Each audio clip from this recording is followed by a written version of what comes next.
As an online course creator, you might be wondering, how do I do detailed targeting on Facebook and Instagram ads? And that is a good question. In this video, I will show you that, but I will also tell you why this is a waste of time if you have some better targeting options available to you. This is what I've seen as a Facebook and Instagram ad manager for established online course creators since back in 2020. Because if you get this wrong, it's going to waste lots of money for your business, which means it will take you longer to be reaching the people who you want to be reaching to serve with the skills and passions that you have, thus making your business money. So, what is even detailed targeting? So detailed targeting is a targeting option, as you can see right here on the screen, that Meta has, where you can choose specific demographics of people with which to show your ads to. So for example, right here, I'm targeting travel and tourism, page admins, frequent travelers, travel bloggers, and this option is good. But like I said, I'm about to explain it to you why you would not want to start out doing detailed targeting unless you can't do some other better types of targeting. And also later in this video, you will understand, because I'll show you, the two different types of detailed targeting. One is where you're layering or stacking interests, and the other one is where you're narrowing down interests. Plus, if you've wondered how big of an audience you could be targeting or should be targeting, I'm going to tell you that in this video too.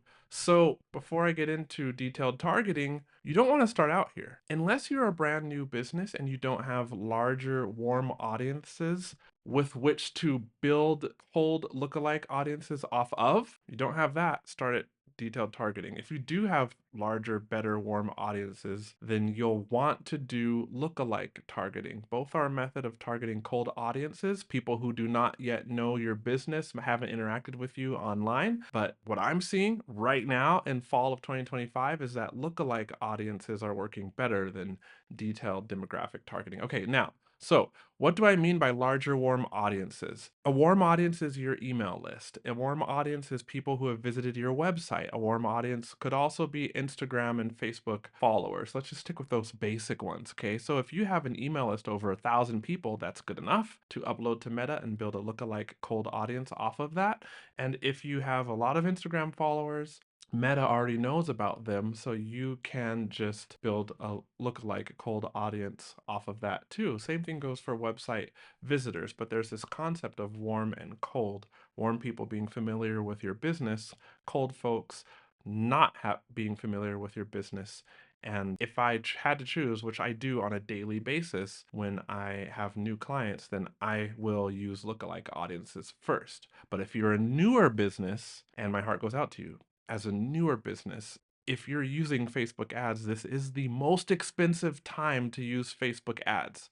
It's much better as a newer online course business, especially if you're using ads to grow your email list with a lead magnet. It is much better to pursue organic methods of doing that. That could be cross promotion, with somebody else who it makes sense. You promote their lead magnet, they promote yours. That could be building up your organic following and promoting your lead magnet with strategically created Instagram reels that are connected to MiniChat, where somebody comments the phrase and then they receive the lead magnet in the DMs. Things like that would be better. If you must build your email list and you don't have larger warm audiences, then yes, you can use detailed targeting if the kind of targeting that you need is easily accessible. It is for plenty of niches, but not for everyone. So you're going to have to come in here and do some research, which is not covered in this video. That could be another video. DM me at QUAY.jo on Instagram. You can see right here on your screen. It's at QUAY.jo, and ask me about targeting, because I can probably make videos for you. And I even have some other questions that I was asked, and I will answer those at the end of this episode. So there are two types of detailed targeting. You've got to know these. One is called stacking and the other is called narrowing. And you can see both done here on this screen, but I'm going to click over to this screen and start from scratch so you can see what I'm talking about. So when you first open up Meta Ad Manager, at least right now, so many different accounts are different and over time things do change, but you can click on further limit the reach of your ads, which will allow you to switch the setup, and it gives you a warning. Forget that warning, but we're basically turning off Advantage Plus targeting, where the algorithm can expand more liberally on its own or of its own accord past your targeting guidelines that you have set. And then we have the detailed targeting option here.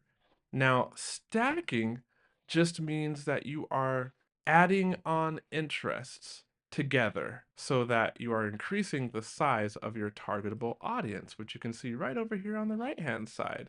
So if I start, for example, I have a lead magnet that's related to yoga or Pilates, I might type in yoga and choose this interest.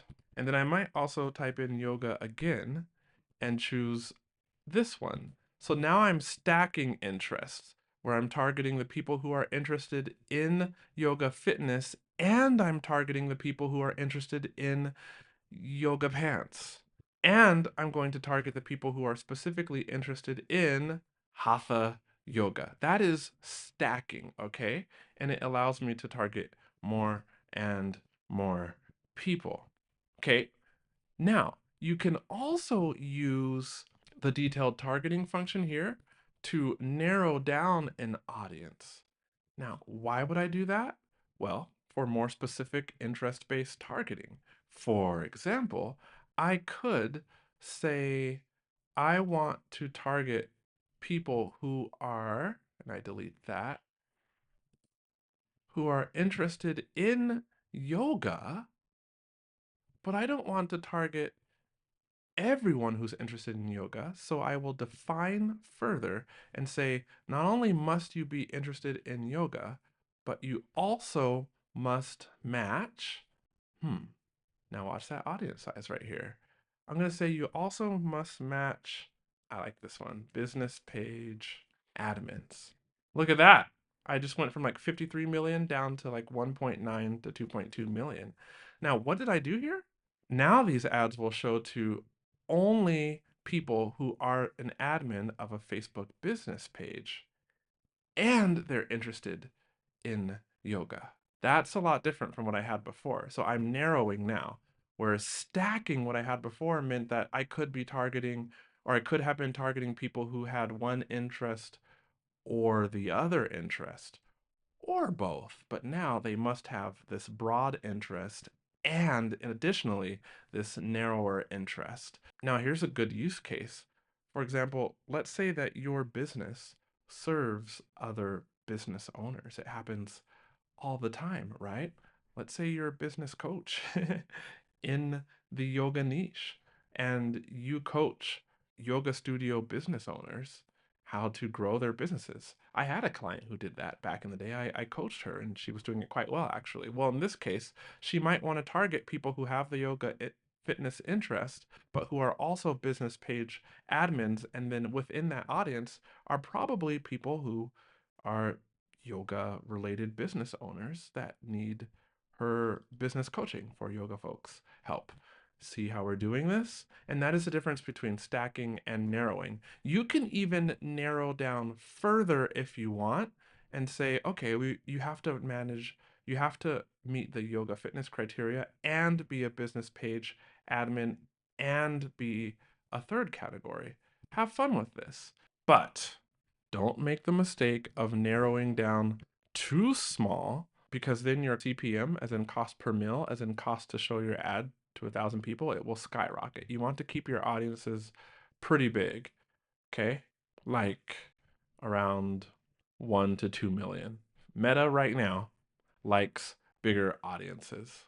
By the way, if your lead costs are creeping up and or you are launching ads and you want my best way to, and this is what actually works because I do it all the time, to lower lead costs and still target the highest quality person as possible, i.e. get the best quality lead as possible, and you're just like, but I don't know how to test ads or how to start and then what to test first and second and third so that I can get the lowest cost per lead, reliably, well, then there's this course that I have. It's called the Ad Testing Cheat Code, and that helps you nail down this one skill that's super important, because if you don't do the work, then your lead quality might be lower or your cost per lead is going to be high, and then you can't attract the right people into your business, which ultimately means you're missing out on revenue. And you're adding into your frustration because you're spinning your business wheels, spending your money, and not seeing the return on investment that you had hoped for. So this is super affordable. Get it in the YouTube description below this video, or it might be pinned to the top of the comments. Here's a mistake you probably want to avoid, which is don't target random gurus. Like I had a discovery call for ads management with this lady, and she was telling me that her previous ad manager was targeting the Taylor Swift interest. Now, yes, Taylor Swift is popular, but what does targeting people who are interested in Taylor Swift have to do with getting good quality leads for a business that's in the fitness niche? I do not know. I really don't. And I feel like, isn't everybody interested in Taylor Swift? Just about. Don't target people who are interested in Oprah or Taylor Swift. Do the research to target people who are interested in things that actually align with your ideal customer and or lead, but ideal customer, yes. And another mistake is running ads without refreshing ad creative and ad copy from time to time. Like targeting alone will not fix bad ads. You need to be testing new ad creative, new graphics, and new visuals. You need to be refining your copy, focusing on changing up the ad copy hook, the top 2 or 3 lines of the ad copy, or even changing up the headline, which you can see right there on screen, like that portion of the ad that's in bold and shows up next to the blue call to action button.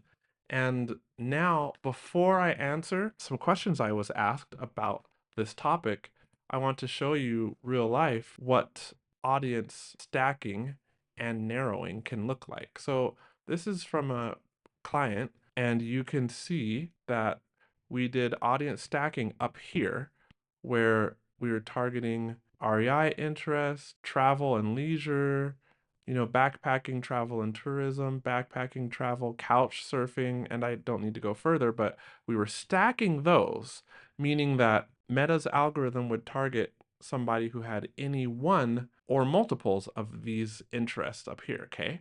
But we also narrowed down and said they could have any one or multiples of these top interests, but they also had to match the travel blogger interest down here in order to be targeted by our ads.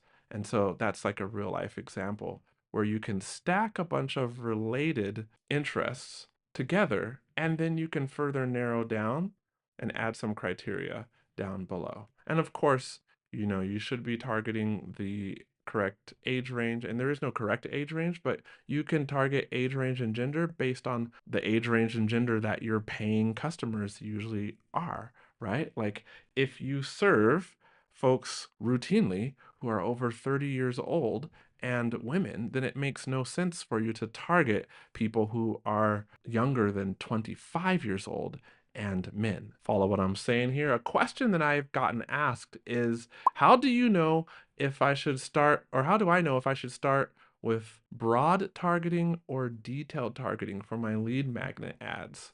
Whew. So if you're asking this question too, you've heard about broad targeting and you're like, ooh, Meta likes broad targeting. I should be doing that.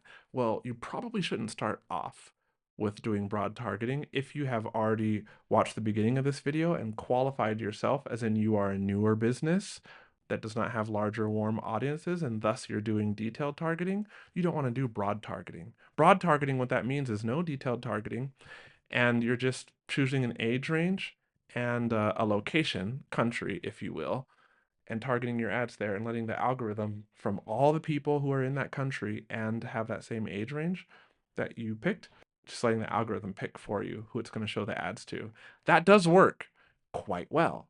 If your business is more mature, i.e., has a lot more traffic and data inside of your pixel, So generally, super mature businesses have a huge organic social media following, a large email list, lots of people purchasing, lots of people opting in, and if they have the Meta Pixel installed, which, oh yeah, if you're not running ads yet, install that Pixel right now.